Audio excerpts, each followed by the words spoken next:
Question. Did you ever lie as a child? If you did, could you please raise your hand? Wow, this is the most honest group of people I've ever met. So for the last 20 years, I've been studying how children learn to tell lies. And today, I'm going to share with you some of the discoveries that we have made. But to begin, I'm going to tell you a story from Mr. Richard Messina, who is my friend and the elementary school principal. He got a phone call one day. The caller says, "Mr. Messina, my son Johnny will not come to school today because he's sick." Mr. Messina asks, "Who am I speaking to, please?" And the caller says, "I am my father." So this story sums up very nicely three common beliefs we have about children and lying.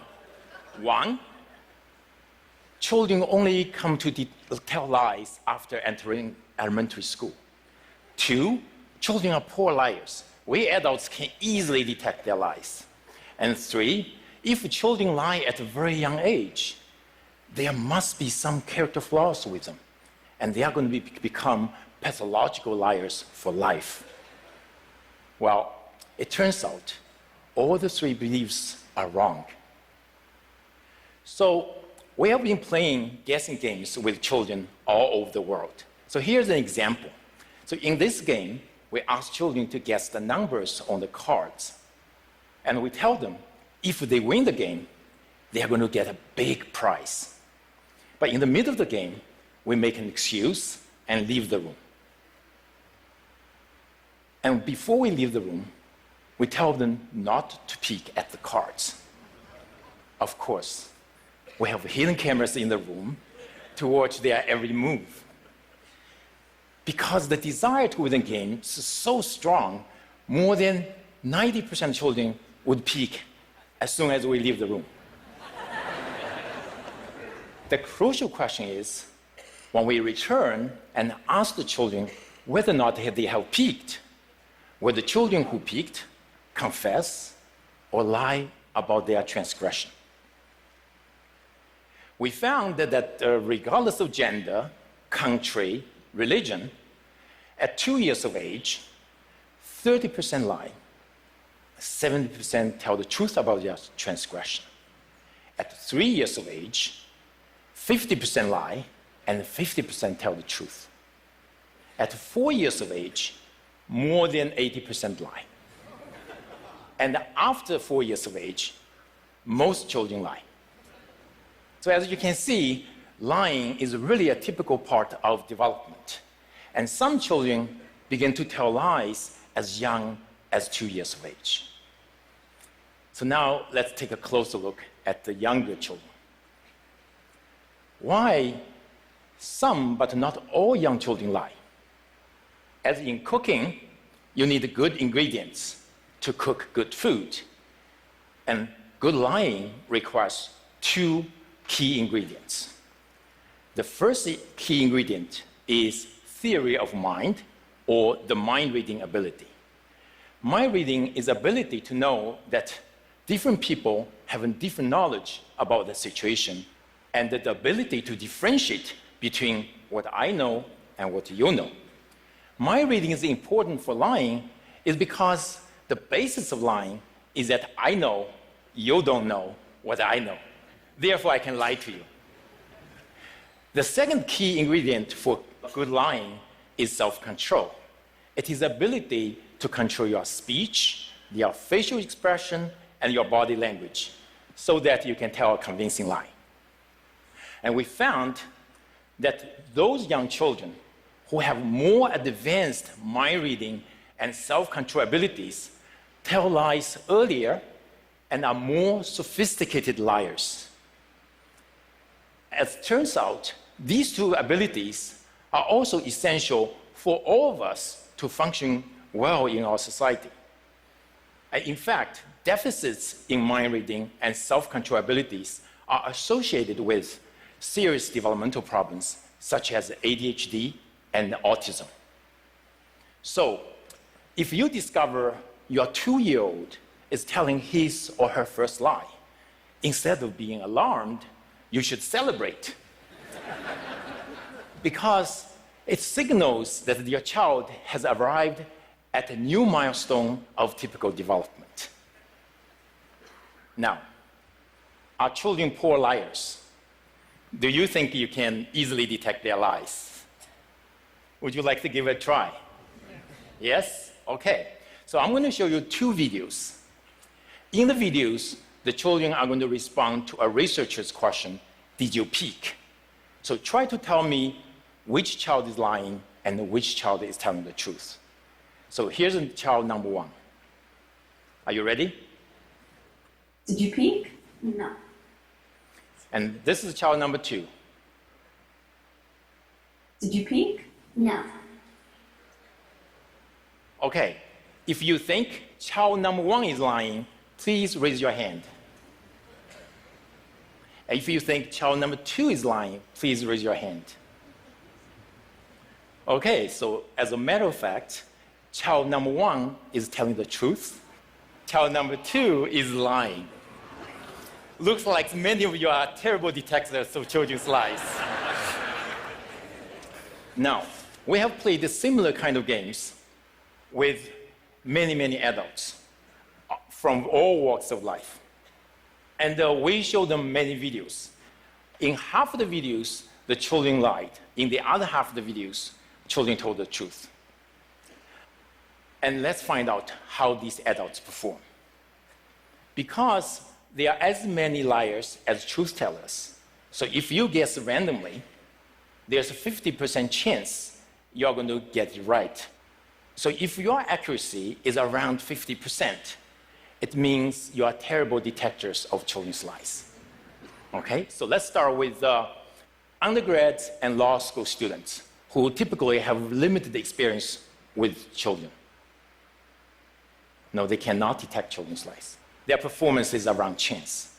Now, how about social workers and child protection lawyers who work with children on a daily basis? Can they detect children's lies?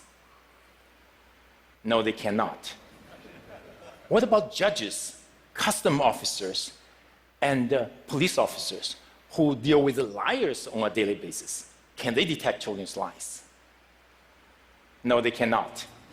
What about parents? Can parents detect others' children's lies? No, they cannot. What about, can parents detect their own children's lies? No, they cannot. So now you may ask, why children's lies are so difficult to detect? So let me illustrate this with my own son, Nathan. So this is his facial expression when he lies. So when children lie, their facial expression is typically neutral. However, behind this neutral expression, the child is actually experiencing a lot of emotions, such as fear, guilt, shame, and maybe a little bit of liar's delight. Unfortunately, such emotions are either fleeting or hidden, therefore is mostly invisible to us. So in the last 5 years, we have been trying to figure out a way to reveal these hidden emotions. Then we made a discovery. We know that underneath our facial skin, there's a rich network of blood vessels. When we experience different emotions, our facial blood flow changes subtly. And these changes are regulated by the autonomic system that is beyond our conscious control. So by looking at facial blood flow changes, we can reveal people's hidden emotions. Unfortunately, such emotion-related facial blood flow changes are too subtle to detect by our naked eye. So to help us reveal people's facial emotions, we have developed a new imaging technology we call transdermal optical imaging. To do so, we use a regular video camera to record people when people experience various hidden emotions.